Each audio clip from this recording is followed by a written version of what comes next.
Extreme Pro 170 MB/S SDV30 XC1 truc 3.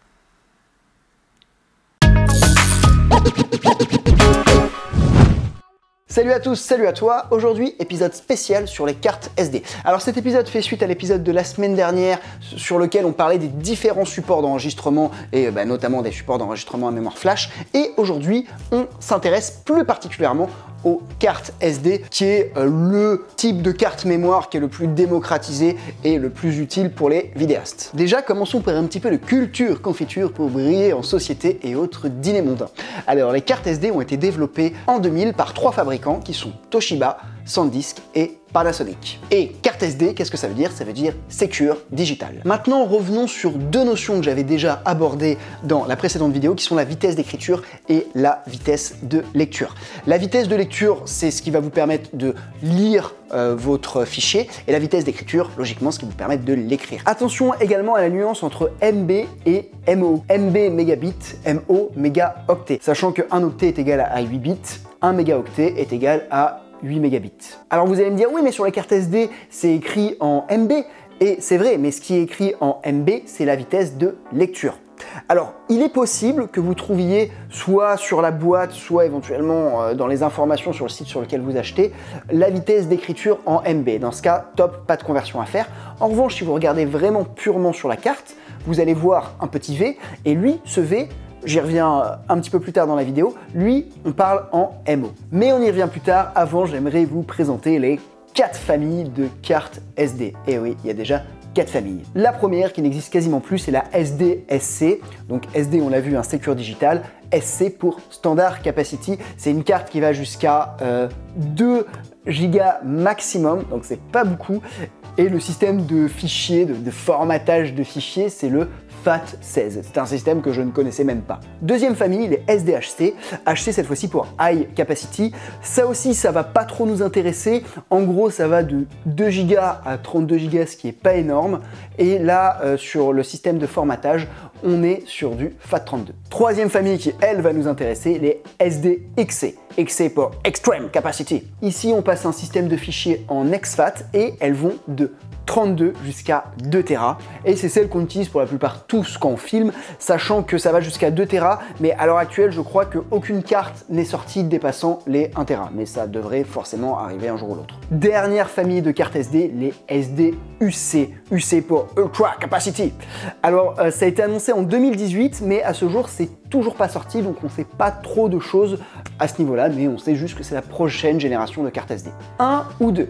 Alors parfois vous allez tomber sur des cartes qui sont beaucoup plus chères et sur lesquelles vous allez voir UHS2.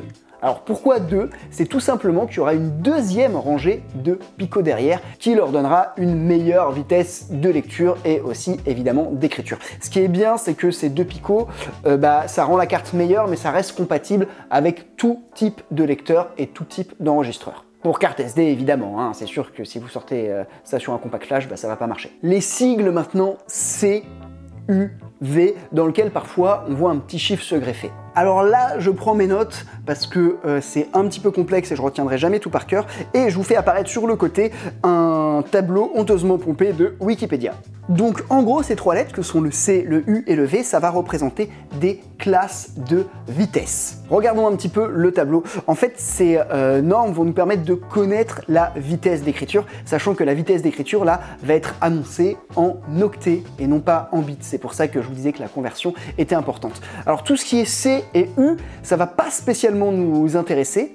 En revanche, c'est les V qui vont nous intéresser. Donc V6, V30, V60, V90. Donc le chiffre à côté du V représente la vitesse en mégaoctets d'écriture minimum. Ça veut dire qu'une carte qui est en V30, elle aura une vitesse d'écriture minimum de 30 mégaoctets. Donc c'est 30 mégaoctets qu'il faut ensuite diviser par 8 pour avoir la vitesse en mégabits. Donc Wikipédia a assez bien fait les choses. Ce qui va nous intéresser ici, c'est surtout les V30, les V60 et les V90. En fait, tout l'enjeu, il va être de connaître les débits d'enregistrement de votre appareil. Donc là, par exemple, je filme avec un GH5 qui filme en 100 mégabits seconde. Donc, clairement, une V30, ça me suffit. Pourquoi? Parce que 30 MO, ça représente 240 mégabits. Donc si j'enregistre en 100 mégabits seconde, je suis largement bon avec une V30. Et c'est là le piège, parce que il y a des magasins qui vont pas hésiter, et ça je l'ai vu, à vous vendre des V90 qui valent beaucoup plus cher. Mais si votre appareil, le débit maximum d'écriture c'est 150 mégabits, même 200 mégabits, une V30 vous suffira. Donc tout l'enjeu va être pour vous de choisir la carte SD qui vous correspond, c'est-à-dire la carte SD qui n'est ni trop chère, ni pas assez chère. Alors avec le GH5 justement, il y a eu une mise à jour il y a 1 ou 2 ans où on peut enregistrer, alors je n'ai plus ça en tête, mais je crois que c'est en 400 mégabits seconde. Donc là, une V60 peut être intéressant. Sauf qu'il faut vraiment vous poser la question, est-ce qu'un jour je vais enregistrer dans ce format-là? Moi, clairement, avec mon GH5, non. Et si je veux enregistrer dans des bitrates qui sont plus importants, là je prendrai une caméra aussi qui fait tout de plus important et pas un GH5. Je prendrai la RED qu'on vient d'acheter avec les copains ou éventuellement, si j'ai une prod incroyable qui nous donne du budget, je louerai une Alexa.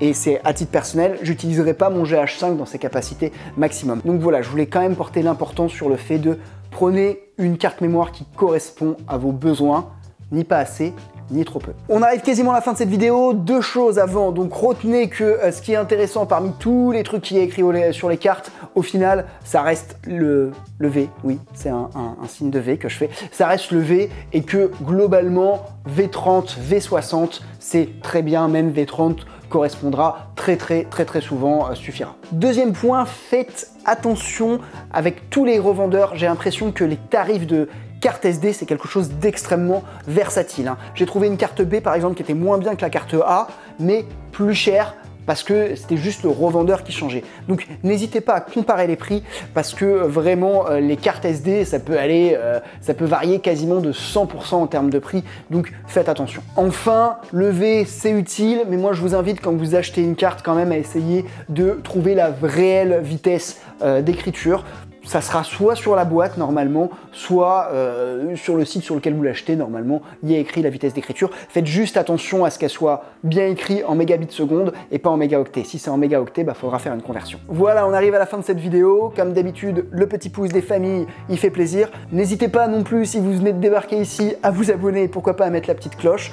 C'est une chaîne Apprendre le cinéma qui est assez large. On parle de pas mal de choses, de techniques évidemment, mais peut-être de sujets un petit peu plus artistiques, de scénario, c'est pas moi qui parle de scénario. On va parler également aussi de production, de mise en scène. On essaye vraiment avec toute l'équipe, parce que je ne suis pas tout seul, à faire une ligne éditoriale qui est la plus large possible. Pour ceux qui veulent aller plus loin, vous pouvez aussi télécharger dans la description le petit guide du vidéaste, qui est un petit e-book avec pas mal de contenu quand même, qui peut être super intéressant pour tous les vidéastes. Ça parle de technique, mais pas que. Voilà, j'ai dit toutes les informations importantes. Maintenant, je peux vous saluer et vous dire à très bientôt pour une prochaine vidéo. Ciao!